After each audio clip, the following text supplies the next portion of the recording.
Hello. Hello, teacher. What's your name? My name is Nhi. How old are you, Nhi? Yes. How old are you? How old are you? I'm. I'm 5. Where are you from?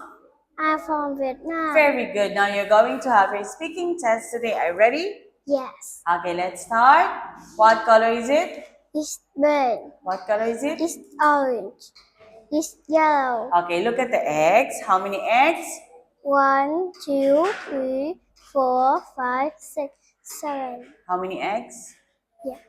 Okay, how many eggs? 1, 2, 3, 4, 5, 6, 7, 8. Very good. Now let's move on to next page. What's this?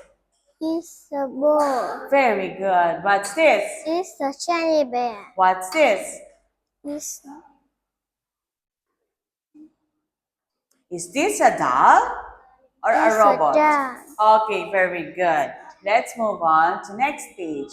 The question is, what are they? It's a rabbit. They are. They are rabbit.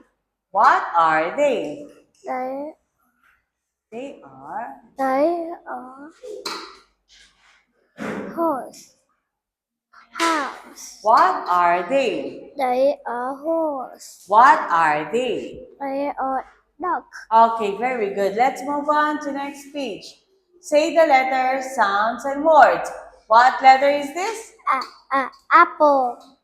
B, b. D, d, duck. K, k, k, k. Okay, now this is the end of our speaking test today. Nhi, thank you so much. Goodbye. What teacher?